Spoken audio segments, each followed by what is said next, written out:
창세기 22장 1절에서 이 18절 말씀 가지고 준비하신 하나님이라는 제목으로 함께 말씀을 나누겠습니다. 네, 성서학자는 신약의 가장 큰 사건을 갈보리 산상의 십자가 사건이라고 하고, 구약에서 가장 큰 사건을 아브라함이 모리아 산에서 이삭을 바친 사건이라고 말합니다. 갈보리 언덕에서 하나님 아버지가 독생자 예수 그리스도를 번제로 드려 우리를 구원하셨듯이 모리아산에서 아브라함은 아들 이삭을 바치려 했습니다. 이 모리아산에서 아브라함은 가장 위대한 승리를 확인했고, 갈보리 언덕에서 예수님은 지옥을 천국으로, 저주를 축복으로 바꿔주셨습니다. 하나님께서 우리 믿음의 자녀들이 하늘을 날기를 원하시는데, 우리는 자꾸 땅만 보고 사는 것을 보고 때로 우리를 높은 벼랑 또 혹은 높은 언덕의 절벽으로 인도할 때가 있습니다. 가끔 우리를 갖다가 들어서 언덕에 혹은 벼랑 끝에 놓고 우리를 가차없이 미룰 때가 있습니다. 그럴 때 우리는 사업이 곤두박질을 한다 생각하고, 직장에서 어려움을 당한다 생각하기도 하고, 그리고 친구들이나 사랑하는 사람에게 버림을 받는다 생각할 때도 있고, 또 몸에 병들어서 내가 정말 이 땅에서 절망스럽게 느껴질 때도 있습니다. 그런 위기의 상황을 보면서 우리는 어떻게 생각합니까? 정말 이 땅에 사는 게 힘들다. 그리고 하나님을 바라보고 위의 것을 바라보고 하나님께 기도하게 만드는 거죠. 그래서 기도하면 하나님이 또 그 기도를 들어주세요. 기도하면 하나님이 그 사람을 건져주세요. 그래서 하나님은 우리를 하늘을 바라보고 살게 하기 위해서 그렇게 할 때가 많다는 것입니다. 제가 아브라함 얘기를 하면서, 아브라함은 하나님이 정말 축복의 땅, 가나안 땅, 젖과 꿀이 흐르는 땅이라고 성경은 얘기해요. 그렇게 인도했는데 아브라함이 가니까 흉년이 들 때 살 수가 없는 거예요. 왜냐하면 흉년이 들 때에, 비가 안 올 때에 이스라엘 땅은 물이 없어요. 그래서 비가 안 오면 농사를 질 수가 없어요. 차라리 갈대아 우르 지역에, 그리고 아브라함이 살았던 지역은 저 남쪽에 팔레스타인 남쪽이기 때문에 그쪽에 강물도 있고 살 수 있단 말이에요. 비가 얼마 동안 안 와도 기본적인 강물이 있기 때문에 사는데, 이 이스라엘 땅은 사해바다 그걸 가지고 농사를 못 지잖아요. 짠물로. 갈릴리 바다 그 호수는 있는데, 이 남쪽 예루살렘 남쪽 밑으로는 그 물을 끌어들일 수 있는 그런 수로의 어떤 기술도, 그러한 시설도 없었던 시대란 말이에요. 아브라함이 깝깝했었어요. 그래서 그는 애굽으로도 내려간 적이 있고 또 그랄 땅으로도 간 적이 있었다. 우리가 12장 또 20장에서 우리가 들은 얘기입니다. 결국 하나님께서 아브라함을 깨닫게 하고 다시 약속의 땅으로 올라가게 하시는데, 이 말씀을 붙들고 아브라함과 동일한 마음인데 깨닫게 된 것은 바로 뭐냐면, 젖과 꿀이 흐르는 축복의 땅이라고 하는 것은 모든 상황과 환경과 자연과 여건이 잘 준비되어 있는 그러한 것을 말한 것이 아니라, 하나님을 바라봄으로, 하나님을 의지함으로, 또 하나님께 기도함으로 하나님이 주시는 축복을 가지고 사는 것이 축복이다.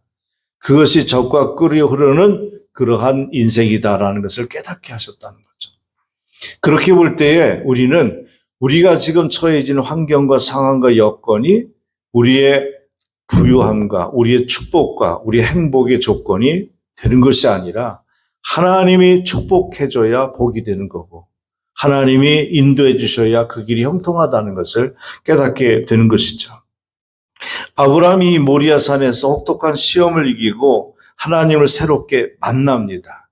성경에 보면요, 하나님을 만나는 사람들은 편안할 때 만나는 게 아니라 반드시 혹독한 시련과 어려운 역경 속에서 하나님을 만나요.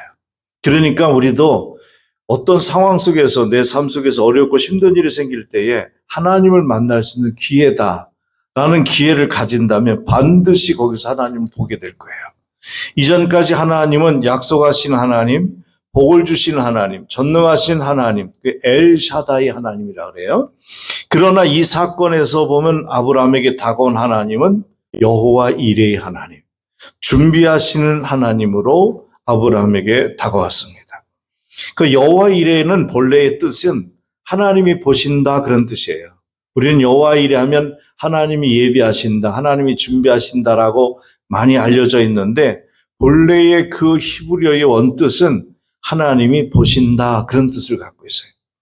보고 계신다는 것은 바로 뭐예요? 자, 여호와 이레 하나님이 보신다라고 할 때 하나님이 보신다는 것은 뭐예요? 나의 모든 것을 알고 계시다는 거예요. 그 어떤 걸 알까요? 나의 아픔도 알고 내 문제도 알고 내 필요와 내 갈망을 단순히 구경만 하시는 것이 아니라 나의 필요를 준비하시고 채워주시고 공급해 주신 하나님, 그 하나님이 나를 보고 있다는 거죠.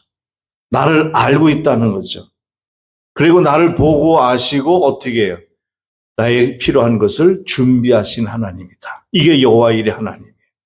8절에서 보면 아들 이삭이 번제할 어린 양이 어디 있어요? 하고 아버지한테 물을 때에 아브라함은 이렇게 대답하죠. 내 아들아, 번제할 어린 양은 하나님이 자기를 위하여 친히 준비하셨다. 이렇게 얘기를 하십니다.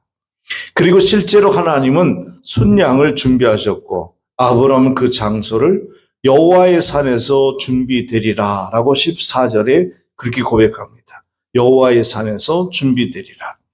아브라함은 이미 불과 칼을 들고 아들을 묶고 장작 위에 올려놓고 절대절명의 순간에 이 고백을 합니다. 하나님이 준비하신 어린 양이 숲속에 있는 것을 미리 알고 한 말은 아니었습니다. 그냥 정말 이삭을 바치려고 했습니다. 인간적으로 도저히 이해할 수 없는 이 엄청난 고백은 그러면 여호와의 산에서 준비되리라는 이 고백을 아브라함은 어떻게 할 수 있었을까? 여러분은 하나님이 내 삶에 필요한 것을 준비하신 하나님이라는 여호와 이레 하나님을 어떻게 고백할 수 있습니까? 그냥 알아서 준비하시겠지. 그런 막연한 신앙 고백 말고요. 명확하고 정확한 내가 이렇게 고백할 수 있는 근거가 이유가 있어야 된다는 거죠. 그게 바로 뭐냐면 첫 번째, 우리는 여호와 이레 신앙은 첫째는 창조주 하나님에 대한 신앙 고백이라는 거죠. 자, 하나님께서 어떻게 나의 모든 것을 보시고 아시고 준비하시고 채워주시고 공급하실까? 여호와 이레 하나님, 어떻게 나를 보시고 나를 아시고 나를 준비해 주시고 나를 위해 채워주시고 공급해 주실까? 그 신앙 고백은 어디서 기초가 되냐면 하나님은 창조주시기 때문이라는 거예요. 하나님은 우주 만물을 창조하셨고 그리고 그 모든 만물의 주인이고 다스리시는 분이라는 거죠. 그 창조 속에 나도 있다는 거죠. 그래서 하나님은 나를 만드신 분, 그리고 하나님은 내가 살 땅도 만드신 분, 하나님은 내가 필요한 것도 만들어 놓으신 분, 이런 분을 어떤 하나님? 창조주 하나님. 그래서 우리가 하나님이 나를 아시고 나의 필요를 채워주시고 준비해 주신다라고 할 때에 우리는 왜 이런 신앙 고백을 아브라함 할 수 있었느냐라는 것을 배우는 건데, 이런 아브라함의 성숙한 신앙 고백은 하나님은 창조주이십니다라는 것을 믿었기 때문에 그런 고백이 가능했다는 거죠. 창세기 1장의 천지창조를 보세요. 하나님은 자녀를 위해 기업을 준비하셨듯이 우리의 눈을 짓기 전에 빛을 만드셨고, 우리의 코를 만들기 전에 맑은 공기를 만드셨고, 우리의 발을 만들기 전에 땅을 만드셨고, 우리의 입을 만들기 전에 음식을 미리 준비하셨어요. 사람을 만들어 놓고 먹을 거를 그 다음에 준비한 게 아니라 이미 먹을 것을 이 땅에 다 만들어 놓고 우리를 만드셨다는 거예요. 그러니까 하나님 내 눈을 만들기 전에 빛을 먼저 만들어 놓으신 거예요. 우리가 눈이 먼저 생겼는데 깜깜해. 답답하잖아요. 너 깜깜하고 답답하지? 조금만 기다려 하고 빛을 만든 게 아니라 내가 눈을 만들어지기 전에 하나님 빛을 먼저 만들어놔서 내가 눈이 만들어질 때에 빛을 환하게 보고 사물을 볼 수 있게끔 미리 해놓으셨다는 거예요. 이게 여호와 이레 하나님이에요. 그래서 창조주 하나님 이렇게 얘기할 때는 이미 우리의 모든 필요를 아신 하나님, 먼저 준비해 놓으신 하나님이라는 것을 여러분 기억하시기 바랍니다. 여호와일의 하나님은 나를 너무 잘 아시는데 내가 지금까지 살아오는 순간까지만 아시는 게 아니라 내 앞으로의 삶도 아시는 하나님이라는 거죠. 그러면 지금까지 인도하신 하나님은 뭐예요? 앞으로 내가 살아갈 삶, 내가 해야 될 사명까지도 준비하실 거라고 난 믿어요. 그것이 어떤 일이든 말이죠. 창세기 12장에 보면 하나님께서 아브라함을 부르실 때에 이런 얘기를 하죠. 첫 번째 바로 뭐예요? 아브라함아, 너는 본토를 떠나라라는 거예요. 본토를 떠나라고 하셨을 때 아브라함은 하나님이 땅의 주인이라는 것을 믿었다는 거예요. 그 아브라함이 아니 아버지가 일궈놓은 사업을 물려받아. 그럼 이제 자기가 회사의 사장이 돼서 잘 먹고 잘 살 수 있어요. 갈대오르에서. 그런데 그분이 왜 그 땅을 버리고 하나님께서 지시한 가나안 땅으로 가라 하는데 그 땅이 어떤 땅인지 모르고 갔단 말이에요. 갈 바를 알지 못하고 갔지만은 아브라함이 갈 바를 알지 못하고 왜 그 길을 갔냐는 거예요. 아브라함은 너는 본토를 떠나라 할 때 그것을 순종할 수 있는 믿음이 어디서 왔느냐? 창조주 신앙이에요. 그게 바로 뭐냐면 하나님은 내가 서 있는 내가 살아가는 땅에서 저쪽 땅으로 가라라고 할 때 이 땅에 있는 모든 땅을 만드시고 다스리는 주인은 창조주 하나님이라는 것을 믿었기 때문에 그것이 가능했다는 거예요. 굉장히 의미 있는 중요한 얘기입니다. 자, 그러면 또 두 번째는 뭐예요? 친척을 떠나라 했죠. 너는 본토를 떠나라 할 때 네 아비 친척을 떠나라 이렇게 얘기합니다. 친척을 떠나라 할 때 하나님은 뭐예요? 내가 친척을 떠나라고 하네? 조카만 데리고 가죠. 그럴 때 아브라함은 지체 없이 가요. 왜 그러느냐? 하나님께서는 우리의 가족도 만들어주시는 분이라는 것을 믿었다는 거예요. 아브라함은 자기 아내는 있었지만 뭐예요? 자식이 없었어요. 자식이 없었어요. 근데 가라고 하셨을 때에 본토 친척 아비 집을 떠나 가라 할 때 땅도 하나님이 창조하신 주인이지만 우리의 가족들 자손까지도 하나님은 주인이 되신다. 그 하나님은 그렇게 우리 가족도 새롭게 준비하실 것이다라는 믿음 때문이었다는 거죠. 자, 세 번째는 아비 집을 떠나라고 할 때에 친정한 아버지가 하나님이심을 그는 믿었다는 거예요. 그래서 이 아브라함이 본토 친척 아비 집을 떠났다고 하는 것은 바로 뭐냐면 창조주 신앙을 가졌기 때문에 그것이 가능했다는 거죠. 우리 그리스도인이 예수 믿고 제일 편하게 사는 방법이 뭐예요? 하나님이 말씀하시는 대로 살아가는 게 제일 평안한 삶이라는 거예요. 쉬운 삶이라고 성경이 얘기한 게 아니라 제일 평안한 삶이라는 거예요. 왜냐하면 내가 너에게 지시한 그 땅으로 가라 할 때 그곳이 어디예요? 가나안 땅이잖아요. 가나안 땅인데 여기서 말하는 신앙의 고백은 아브라함이 가나안 땅도 알지도 못하는데 그 땅이 어딘 줄 알고 가요. 그런데 하나님이 지시한 땅으로 가라고 말씀하실 때 그곳은 어디예요? 하나님이 말씀하신 곳이라는 거예요. 가나안 땅은 무슨 땅? 하나님이 말씀하신 땅. 하나님이 가나안 땅으로 가라. 하나님이 가나안 땅이라고 하셨어. 그러니까 아브라함이 순종한 것은 하나님이 말씀하신 곳으로 간 거지 가나안으로 갔다고 생각하지 않은 거예요. 그러니까 하나님이 지시한 곳이 그 땅이 말씀하신 곳이다 라고 믿었다는 거죠. 그리고 그 땅은 어디? 하나님이 준비하신 땅이라는 거예요. 그렇게 살아가는 방법이 가장 평안한 방법이라는 거죠. 루이스라는 사람이 이런 말을 했어요. 불안한 미래를 사는 방법은 뭐냐? 하나님만 붙들고 사는 것이다 라는 얘기를 했어요. 내 힘으로 많은 것을 붙들려고 할 때에 내 힘으로 많은 것을 붙들고 살려고 할 때 반드시 그 노력에는 갈등과 번민이 생겨요. 그러나 하나님께 시설을 맞추고 하나님만 믿고 살아갈 때 하나님께서 모든 것을 준비하고 계심을 보게 돼요. 첫 번째는 창조주 하나님에 대한 신앙 고백이라면 두 번째는 대속주 예수 그리스도에 대한 신앙 고백이었다. 자, 나무를 올려놓고 아들 이삭을 결박해요. 묶어요. 도망가지 못하도록. 그리고 장작 위에 올려놓고 이제 아들을 잡아서 하나님께 제물을 드리려고 칼을 들었다고 했어요. 그러는 순간 하나님의 음성이 들렸어요. 12절에 보면 뭐라 그래요? 아브라함아, 아브라함아, 그 아이에게서 손을 대지 말라. 그리고 아브라함의 뒤를 돌아보니 이삭을 대신할 어린 양, 숫양이 숯불에 걸려 울고 있는 것을 봐요. 그 양을 잡아 번제로 드린 후에 아브라함은 이런 고백을 해요. 뭐라 그래요? 14절에 여호와의 산에서 준비되리라. 그렇게 고백을 해요. 여기서 우리는 이 대목에서 신학적으로 구속신앙과 대속교리가 탄생된 거예요.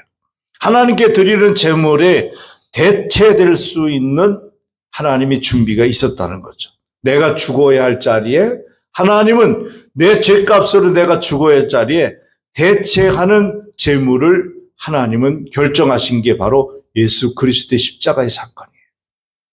하나님 우리가 범죄했을 때 우리를 죽일 수밖에 없는 상황에서 우리를 죽일 수 없으셔서 우리가 너무 소중하고 사랑스러워서 독생자 예수를 대신 십자가에 회상시키면서 여러분을 살렸다는 거예요.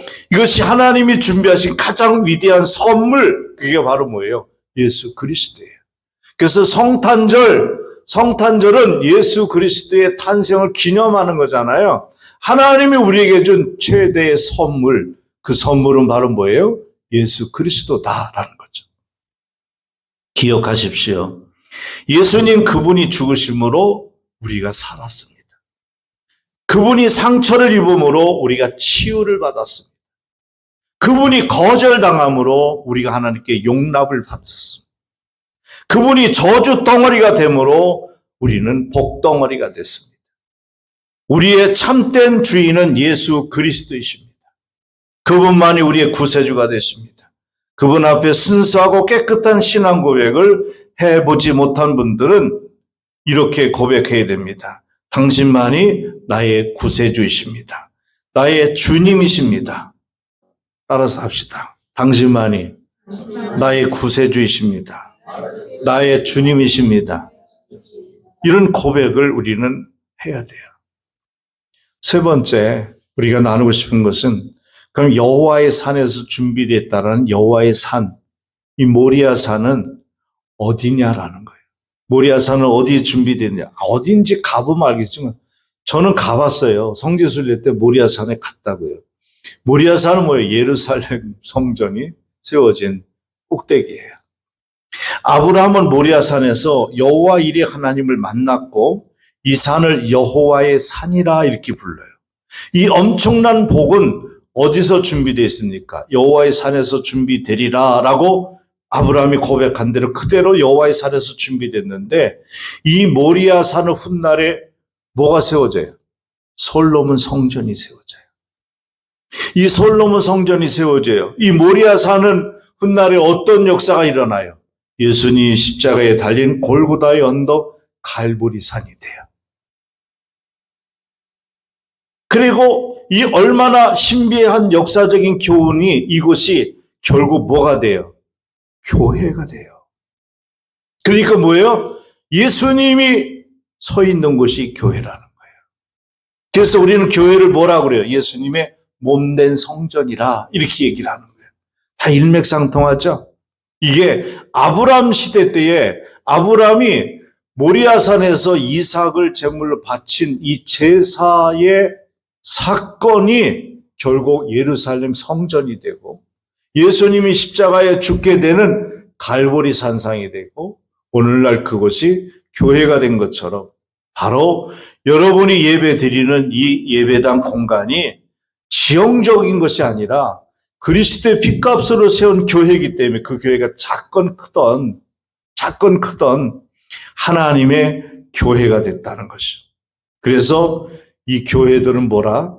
여호와께서 준비한 곳이다. 뭐를 준비한 거예요? 여러분의 필요를 채워주기 위해서. 여러분을 아시는 하나님. 그래서 예배는 교회에서 예배 드릴 때 하나님이 여러분을 보신다라는 뜻으로 여호와 이레라고 하시는 거예요. 우리가 주님 전에 달려 나와 예배를 하는 이유가 뭡니까? 여호와 이레 하나님을 만나기 위해서입니다.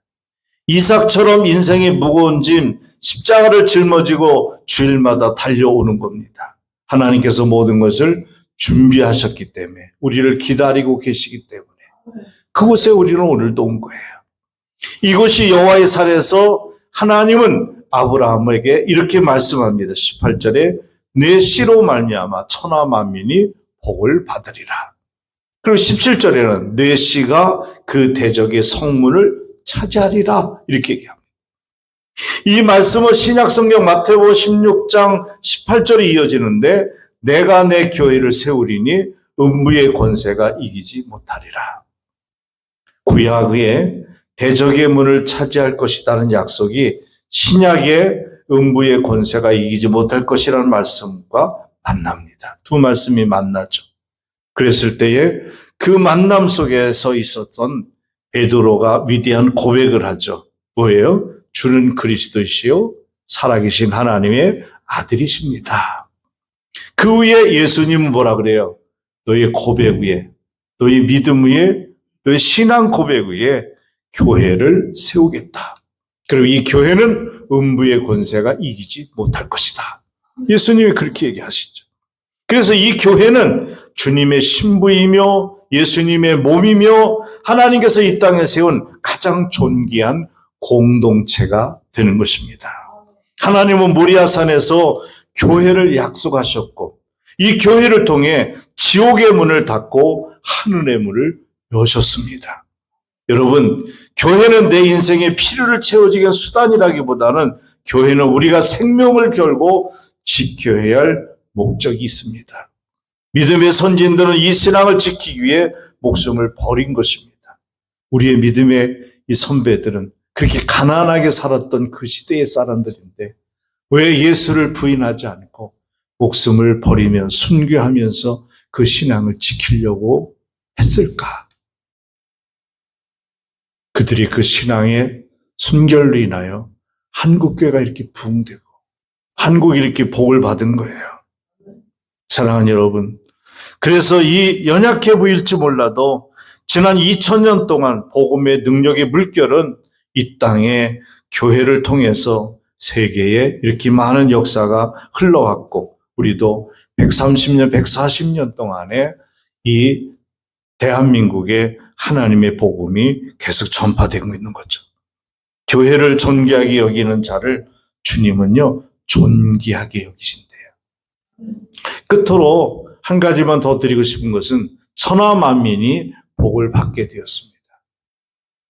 여호와 일의 신앙을 한 아브라함에게 하나님은 놀라운 복을 약속하죠. 18절에 그게 바로 뭐예요? 내 씨로 내 자손들로 말미암아 천하 만민이 복을 받을 것이다. 이 복을 성취를 확증하기 위해 16절에 하나님은 이렇게 말합니다. 여호와께서 이르시되 내가 나를 가리켜 맹세하노니. 이 말이 굉장히 중요한 말이죠. 하나님께서 말씀하시기를 그렇게 말씀하셨어요. 내가 나를 가리켜 맹세하노니. 이것이 신구약 성경 전체에 나오는 최대의 신원 보장입니다. 하나님이 당신을 신원 보장을 하면서 내가 보증할게 라고 하면서 하신 말씀이에요. 하나님께서 자신을 걸고 아브라함에게 준비해 놓은 모든 복을 주겠다라고 약속하셨습니다. 사랑하는 여러분, 말씀을 맺겠습니다. 하나님은 나를 만드신 창조주이시고 나의 모든 것을 보고 계시고 알고 계시며 준비하시는 여호와 일의 하나님, 준비하시는 하나님이십니다. 하나님은 저 여러분을 위해 모든 것을 준비하시는데 최고 최대의 복을 준비하셨습니다. 최고 최대의 복을 준비하셨다는데 나는 지금 가난한데 뭐가 최고 최대야? 하나님은 여러분을 위해, 저를 위해 최고 최대의 복을 주셨습니다. 그게 뭐냐? 그 복이 바로 뭐냐? 예수 그리스도. 예수 그리스도. 메리 크리스마스. 하나님이 독생자를 아끼지 않으셨는데 그 위에 무엇을 아끼겠습니까? 여호와 일의 하나님을 오늘 깊이 만나기를 바랍니다. 그분을 앞에 붙드시고 여호와의 산에서 준비되리라 신부된 교회의 영광을 보십시오. 교회를 축복하는 자는 하나님이 복을 받게 된다는 겁니다. 그래서 여러분이 복을 받으려면요, 우리 교회를 축복하세요. 하나님 이 교회를 축복해 주십시오. 하나님 우리 한우리 교회를 복을 주십시오. 하나님 한우리 교회에 하나님의 말씀이 풍성한 복을 주시고 성도들이 평안의 복을 주시옵소서. 이 교회가 부흥되게 해 주십시오. 그렇게 하면 하나님이 여러분을 복을 주신대요. 교회와 여러분의 복이 연결되어 있어요. 오늘 여호와 일의 하나님을 만나고 여호와 일의 하나님과 함께 이 모리아 산을 내려가는 복된 성도들이 다 되시기를 축원합니다.